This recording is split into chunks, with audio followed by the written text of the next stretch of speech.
यहाँ पर हम सेंसर्स और परसेप्शंस की बात को आगे बढ़ाते हैं। हमने देखा हेयरिंग की बात हमने डिस्कस की, आगे आते हैं साइट के ऊपर, देखने के ऊपर। इंसानी आँख 20 से 70 लाख कलर देख सकती है। हम 1 मिनट के अंदर कोई 15 मरतबा पलकें झपकाते हैं। हमारी आँख के अंदर कोई 20 लाख छोटे मोटे पार्ट्स होते हैं। अगर किसी भी शख्स की एक आंख ज़ाया हो जाए तो उसे तमाम चीज़ें सिर्फ और सिर्फ 2 डायमेंशनल में नज़र आती हैं। एक नवमौलूद जो बच्चा होता है, जब पैदा होता है तो उसको तमाम चीज़ें अपसाइड डाउन या उल्टी नज़र आती हैं, जब तक कि उसका दिमाग उन आँखों से मिलने वाले इनपुट के ऊपर ट्रेन नहीं हो जाता कि चीज़ों को किस तरीके से सीधा देखे। लेकिन अगर आप इंसानी आँख को कंपेयर करते हैं उल्लू की आँख से, जो रात में देख सकता है, किसी उकाब की आँख से जो मीलों दूर से देख लेता है, तो आपको पता लगेगा कि साइट उनकी बहुत ज़्यादा है, इंसान में बहुत कम है। टच की बात करते हैं। हम 3-4 किस्म के टच को महसूस कर सकते हैं। एक टच कोई शख्स हमें छूता है, हम उसको महसूस कर सकते हैं। हम दर्द को महसूस कर सकते हैं। हम ठंडा या गर्म को महसूस कर सकते हैं। ये बात साइंटिफिकली प्रूवन है, साबित है कि टच की मदद से आप किसी शख्स का ब्लड प्रेशर और पेन कंट्रोल कर सकते हैं। लेकिन अगर कोई खलाई मखलूक हमारे पास आती है तो उसका टच क्या होगा? वो एक बड़ी मशहूर मूवी थी ना आमिर खान की, पीके। वो किसी शख्स को टच करता था तो उसकी सारी चीज़ें माफ़ी ज़मीर उसको पता लग जाता था। तो क्या ऐसा होगा कोई खलाई मखलूक हमारे पास आए और हमें टच करे और हमारे दिल की बात उसको पता लग जाए? आपने, और ये बात जानवरों में होती है, चूंटी आपने देखी होंगी जब चलती हैं तो एक दूसरे से बार बार अपना छू के चल रही होती हैं, एंटीने टकरा रही होती हैं और इसे कोई इन्फॉर्मेशन को आपस में शेयर कर रही होती हैं। 23 से ऊपर कम्युनिकेशन टाइप्स हैं चूंटियों के पास।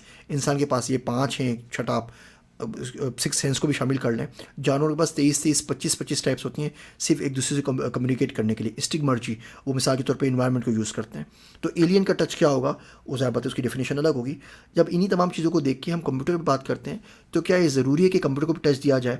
मिसाल के तौर पर कंप्यूटर कोई गर्म चीज़ ना उठा ले जिससे उसका हाथ जल जाए, मशीनी हाथ जल जाए, तो क्या सिर्फ और सिर्फ टच ही एक तरीका रह गया है?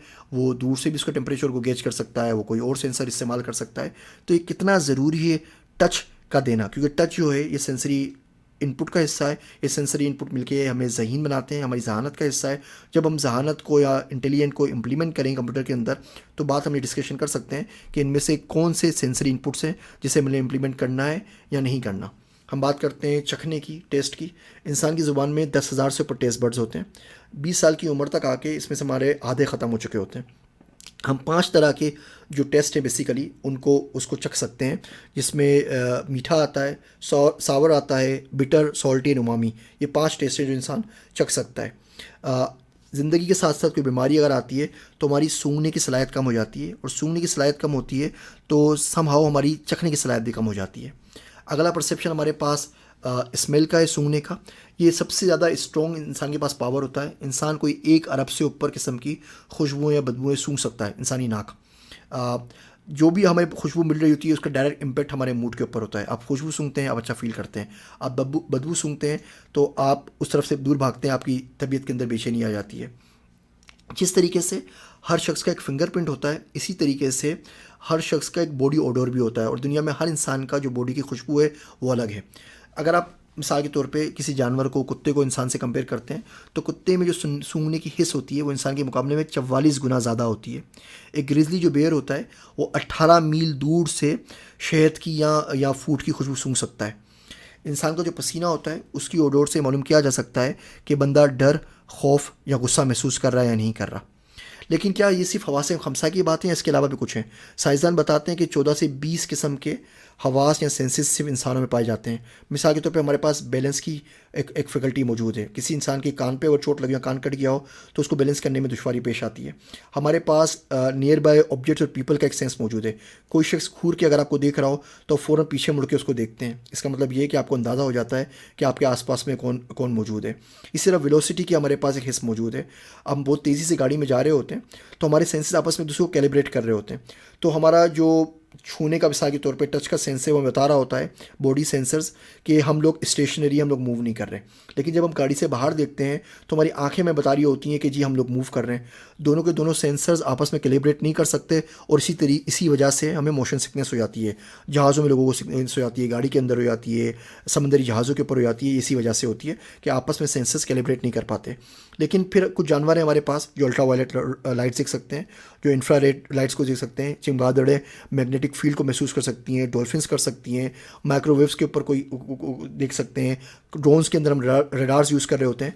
अब आप सोचें कोई एक रोबोट ऐसा बनता है जिसके पास उकाब या उल्लू की आँख हो, ग्रिजली बेयर की उसके पास स्मेल या कुत्ते की स्मेल हो, भागने की रफ्तार चीते जैसी हो, या कोई और सेंसरी इनपुट्स हैं, वो इंफ्रारेड लाइट, मैग्नेटिक फील्ड उसके पास चमगादड़ों से आ जाए, इंफ्रारेड लाइट आपके पास उसके पास मौत से या किसी और जानवर से आ जाए, तो सोचें उसकी जो परसेप्शन कैपेबिलिटी होगी अपने एनवायरनमेंट को देखने की, वो कितनी ज़्यादा होगी इंसानों से।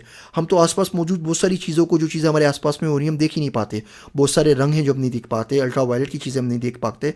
आप सोचें अगर कोई जानवर या कोई कंप्यूटर वो देख सके, तो उस सूरत के अंदर कंप्यूटर की बात मानी जाएगी या इंसान की। सेल्फ ड्राइविंग कार की एग्जांपल लेते हैं ना, सेल्फ ड्राइविंग की car millions of information process कर रहा है, कौन आ रहा है कौन जा रहा है। अब वो कोई एक्सीडेंट करता है या नहीं करता, और इंसान उसके अगेंस्ट गवाही देता है कि मैंने देखा इस गाड़ी ने आके इस बंदे को टक्कर मारी, वो बंदा मर गया, हलाक हो गया, लेकिन जो उसका डेटा सेल्फ ड्राइविंग कार का, वो तो इंसान के अगेंस्ट विटनेस बन सकता है। और ऐसा होगा जब तमाम कैमरेज और तमाम IoT डिवाइसेस हमारे पास आ जाएंगे कि गाड़ी आके हमारी लाइफ में आप देखेंगे इंसान के खिलाफ आके कोर्ट में जज को बताएगा या डेटा शेयर करेगी कि जी इसने इस तरीके से यहाँ से आया था।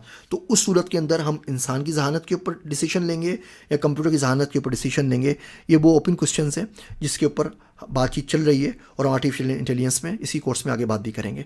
यहाँ पे हमारा ये परसेप्शन का जो मॉड्यूल है वो ख़त्म हुआ, जो लेक्चर था, मॉड्यूल अभी तक चल रहा है हमारा, जहानत किसे कहते हैं। अगले मॉड्यूल लेक्चर्स के ऊपर हम IQ टेस्ट के ऊपर बात करेंगे और इन तमाम चीज़ों को कंक्लूड करेंगे।